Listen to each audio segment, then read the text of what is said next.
เมืองซูวอนสาธารณรัฐเกาหลีเสนอให้ทุนช่วยเหลือแบบทั้งการและสร้างการร่วมมือแบบนครเพื่อนมิตรกับนครหลวงเวียงจันทน์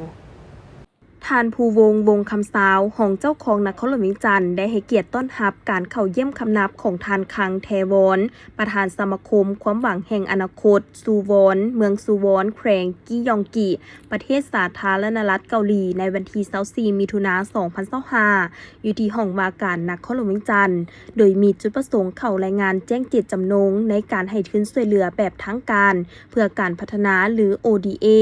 และริเริ่มการสร้างร่วมมือเพื่อก้าวสู่การลงนามแบบนครเพื่อนมิตรระหว่างเมืองซูวอนกับเมืองใดเมืองหนึ่งของนครหลวงเวียงจันทน์ในโอกาสดังกล่าวท่านภูวงศ์คำสาวก็ได้กล่าวแสดงความยินดีต้อนรับพร้อมทางรับเอาการช่วยเหลือตามจุดประสงค์ในครั้งนี้เกี่ยวกับการศึกษาความเป็นไปได้ในการให้ความช่วยเหลือในรูปแบบการช่วยเหลือเพื่อการพัฒนาแบบเป็นทางการหรือ ODA พร้อมทางแสวงหาโอกาสในการสร้างนครเพื่อนมิตรระหว่างเมืองของนครหลวงเวียงจันทน์ร่วมกับเมืองซูวอนซึ่งเป็นเมืองที่มีสถาปัตยกรรมที่เก่าแก่และมีความพ้นเด่นทางด้านอุตสาหกรรมโดยผ่านการค้นคว้าทางนครหลวงเวียงจันทน์ได้พิจารณาเอาเมืองหาดไซฟองที่มีท่าแหงในการร่วมมือฐานของเจ้าของนครหลวงเวียงจันทน์ยังได้แจ้งให้ทราบเกี่ยวกับนครหลวงเวียงจันทน์ซึ่งเป็นศูนย์กลางทางด้านการเมืองเศรษฐกิจการค้าและวัฒนธรรมเป็นนครเก่าแห่งหนึ่งในอาซีอาคเนย์มีภูมิศาสตร์และประวัติเฉพาะของตนมี9เมืองมีพลเมืองที่อาศัยอยู่ประมาณ1ล้านคน GDP เฉลี่ยต่อหัวคน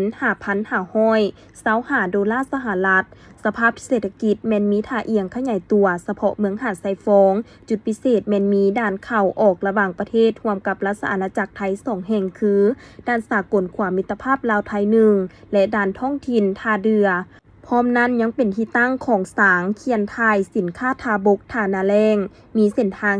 450ปีที่เป็นทางเบตงมาตรฐานมีสนามกอล์ฟลองเวียงมีสถานีรถไฟลาวไทยเขตอุตสาหกรรมในนั่นเขตดงโพสีก็มีมหาวิทยาลัยวิทยาศาสตร์สุขภาพมีห้องหมอสากลที่ทางเกาหลีก็ให้ความสนใจเข้ามาลงทุนก่อสร้างและได้เซ็นสัญญาร่วมกันในระยะผ่านมาเมืองหาดไซฟองเป็นเมืองที่มีเนื้อที่กว้างขวางพื้นที่ส่วนใหญ่เป็นเขตทงเพียงและติดกับแม่น้ำคองที่อำนวยความสะดวกให้แก่การผลิตกสิกรรมปลูกฝังและเลี้ยงสัตว์ท่านรองเจ้าของนครหลวงเวียงจันทน์ยังได้เสนอแผนการร่วมมือทางด้านวิชาการคือ 1. เสนอสร้างศูนย์ภาษาต่างประเทศและคอมพิวเตอร์ซึ่งเป็นของรัฐที่ได้รับการร่วมมือกับสากลและเสนอการช่วยเหลือทุนการสร้างทรัพยากรมนุษย์ในระดับปริญญาตรีและปริญญาโทให้แก่พนักงานรัฐภายในเมือง 2. เสนอการแลกเปลี่ยนทางด้านวิชาการเพื่อยกระดับคุณภาพบริการการปิ่นปัวเพื่อให้รับประกันความพึงพอใจของคนเจ็บที่มาใช้บริการในห้องหมอพร้อมทั้งการปรับปรุงยกระดับอาคารปิ่นปัว